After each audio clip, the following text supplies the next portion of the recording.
Warning. Our YouTube channel and its videos may contain scenes, language, and content that may not be appropriate for all audiences.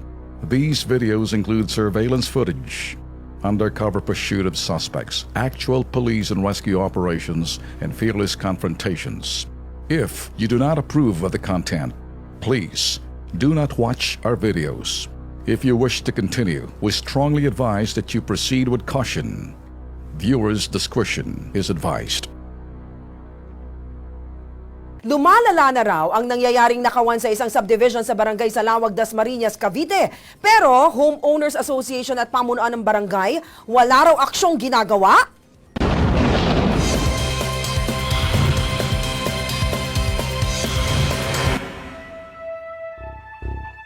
Si alias Noriel, hindi niya tunay na pangalan. Biktima ng akyat bahay sa kanilang lugar sa Diamond Village sa Lawag, Dasmariñas, Cavite. Ika-6 ng Abril, umalis sila ng kanyang pamilya at pumunta sa isang mall sa Cavite para bumili ng gamit ng kanyang bunsong anak. 4 o'clock kami umalis. 3 hours lang kami doon. 7 o'clock bumalik kami. Pagpasok ng misis ko sa may gate, nagtataka siya bakit may ilaw dahil umaalis kami, hindi namin pinapailaw ito. Alas 7 ng gabi nang makauwi sila sa kanilang tahanan, napansin ng kanyang asawa na bukas na ang pintuan sa likod ng kanilang bahay. Dito na nila nalaman na biktima na pala sila ng akyat bahay gang sa kanilang subdivision. Pasok niya, nakita niya may ilaw, wasak na nga yung pintuan sa may kusina, pati yung pintuan. Winasak ng mga kawatan ang plywood sa likuran ng kanilang bahay gamit ang isang tabak.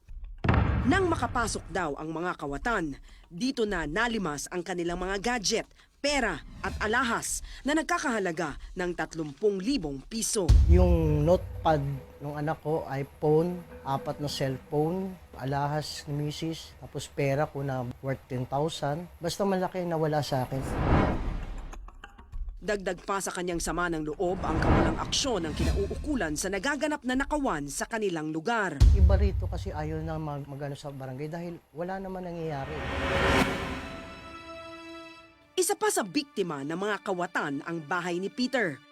Ika-11 ng Agosto, naganap ang panloloob sa kanilang compound. Ang bahay ni Noriel at ni Peter magkalapit lamang. Nasungkit ang kanyang bag na nakasabit sa kanilang aparador. Ugali ko na talaga na magsabit ng bag dito sa may cabinet. Siguro yun ang nakita niya. Gumawa siya ng paraan para maabot yon. May nakitang panungkit. Yun ang ginamit niya, sinungkit yung body bag. Madalas na rin ang nakawan sa kanilang lugar at maituturing na itong krisis dahil sa dami na raw nilang nananakawan. Pero ang masaklap, ang barangay at pulisya walang magawa para matugis ang mga kawatan sa kanilang lugar. Ito lang sa street namin, 4 kasabay na ako. Crisis na po talaga to, crisis na. Nagtanong ang Kilos Pronto sa residente sa lugar. Ayon sa kanila, matagal na itong problema pero hindi kayang aksyonan. Abay, madalas na no, nakailang na, halos every other day merong nakawan dito. O na isang gabi tapos nung naman kahit maaga, oo, yung battery ninakaw.